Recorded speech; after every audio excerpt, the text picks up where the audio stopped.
Hello everyone, good afternoon. Welcome to this session. આપણે રોજ વોકેબના 10 word શીખીએ છીએ. આપણે સેશન સ્ટાર્ટ કરીએ. સૌથી પહેલા આપણે મોટિવેશનલ કોટથી સ્ટાર્ટ કરીએ છીએ. આજનો મોટિવેશનલ કોટ છે કે whatever you decide to do make sure it makes you happy. એટલે કે તમે લાઈફમાં કંઈ પણ ડિસાઇડ કરો કે મારે આ કરવું છે, તો એ છે ને એનાથી તમને ખુશી મળવી જોઈએ તો જ કરવાનું કામ. જેમાં ખુશી ના મળે ને એ કામ કરવાનું નહીં. આપણે સેશન સ્ટાર્ટ કરીએ અને આપણો પહેલો વર્ડ છે ડેફરલ. ડેફરલ એટલે ટાળવું, સ્થગિત કરવું. એનો મીનિંગ થાય છે the action of postponing or delaying something. એટલે કે કંઈ પણ વસ્તુ છે એ પોસ્ટપોન થવી એટલે કે પાછળ જવું, ડિલે થવું, મોડું થવું એને કહેવાય ટાળવું કે સ્થગિત કરવું, ડેફરલ.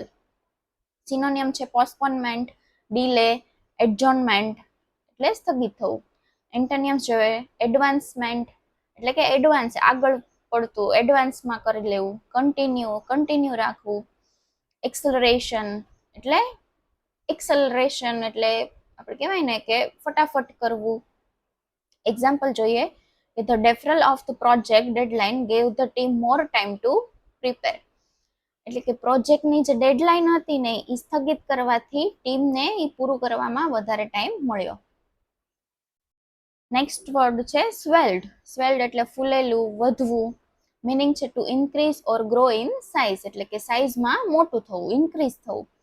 સિનોનિયમ જોઈએ ઇન્ક્રીઝ, એક્સપાન્ડેડ, સર્જ એટલે કે વધવું. ઇન્ક્રીઝ એટલે વધવું, એક્સપાન્ડ એટલે વધવું. ઘણા આપણે કહેતા હોય છે કે તેણે બિઝનેસ એક્સપાન્ડ કર્યો એટલે કે બિઝનેસ વધાર્યો. સર્જ એટલે કે વધવું. એન્ટોનિયમ્સ જોઈએ ડિક્રીઝ, શ્રંક. ડિક્રીઝ એટલે ઓછું થવું, શ્રંક એટલે ઓછું થવું. એક્ઝામ્પલ જોઈએ તો crowd swelled as more people arrived for the concert. કોન્સર્ટમાં ખૂબ માણસો આવવાથી ક્રાઉડ છે, જે ભીડ છે એ વધી ગઈ. નેક્સ્ટ વર્ડ છે ઓબ્નોક્શિયસ. ઓબ્નોક્શિયસ એટલે થાય અપ્રિય, કષ્ટપ્રદ, ધૃણાજનક.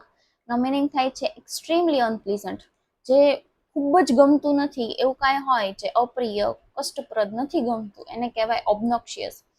સિનોનિયમ છે એનોઈંગ, અનબેરેબલ એટલે થાય અપ્રિય, નથી ગમતું. આપણે ખૂબ એનોય, આપણે કહીએ કે આ મને ખૂબ એનોય કરે છે કે નથી ગમતું મને, એને કહેવાય ઓબ્નોક્શિયસ. એન્ટોનિયમ છે પ્લીઝન્ટ, એગ્રીએબલ એટલે ખૂબ જ સરસ છે, પ્લીઝન્ટ છે, મને ગમે છે એવું છે. એક્ઝામ્પલ જોઈએ his obnoxious behaviour at the meeting offended everyone present. એટલે કે તેનો જે અપ્રિય એટલે કે ઘૃણાજનક જે બિહેવિયર હતો એ મીટિંગમાં બધાને ખૂબ દુઃખ પહોંચાડે એવો હતો. નેક્સ્ટ વર્ડ છે ડિસ્ક્રિપેન્સી. ડિસ્ક્રિપેન્સી એટલે થાય અંતર, ખામી, અસંગતિ, ફરક. નો મીનિંગ થાય છે અ લેક ઓફ કમ્પેટેબિલિટી એટલે કે કોઈકમાં ખામી હોવી. સિનોનિમ જોઈએ ઇનકન્સિસ્ટન્સી, ડિફરન્સ એટલે કે અંતર છે, ખામી છે, એક ફરક છે, ડિફરન્સ છે. એન્ટોનિયમ જોઈએ કન્સિસ્ટન્સી, એગ્રીમેન્ટ એટલે કે કન્ટિન્યુ છે, અંતર નથી, એગ્રી છે. એક્ઝામ્પલ જોઈએ there was a clear discrepancy between the reported figure and the actual data. એટલે જે સાચો ડેટા છે અને જે રિપોર્ટ કરવામાં આવેલો જે ફિગર છે, જે નંબર છે, એ બંને વચ્ચે ખૂબ જ અંતર છે. નેક્સ્ટ વર્ડ છે મેટિક્યુલસલી. મેટિક્યુલસલી એટલે થાય સાવધાનીપૂર્વક. મીનિંગ થાય છે વેરી કેરફુલી, ખૂબ જ સાવધાનીપૂર્વક એમ. સિનોનિયમ થાય છે પ્રિશિયસલી, કેરફુલી એટલે કે સાવધાનીપૂર્વક. એન્ટોનિયમ છે કેરલેસલી, હાસ્ટીલી એટલે કેર કર્યા વગર, સાવધાની રાખ્યા વગર, ઉતાવળથી. હાસ્ટીલી એટલે થાય કે ઉતાવળથી. એક્ઝામ્પલ જોઈએ the architect meticulously review the blueprint to ensure there were no error. Architect છે એ સાવધાનીપૂર્વક બ્લુપ્રિન્ટ છે એનું રિવ્યુ કરે છે, જેના લીધે કંઈ પણ એરર એટલે કે કંઈ પણ ખોટ આવે નહીં. નેક્સ્ટ વર્ડ છે બીડેબલ. બીડેબલ એટલે થાય આજ્ઞાકારી, કહેવામાં જે સરળ હોય. એનો મીનિંગ થાય છે ઇઝીલી ઇન્સ્ટ્રક્ટેડ એટલે ઇઝીલી એટલે કે સહેલાઈથી ઇન્સ્ટ્રક્ટ કરવું. સિનોનિયમ તો કે ઓબેડિયન્ટ, કોમ્પ્લિયન્ટ એટલે કે આજ્ઞાકારી હોવું.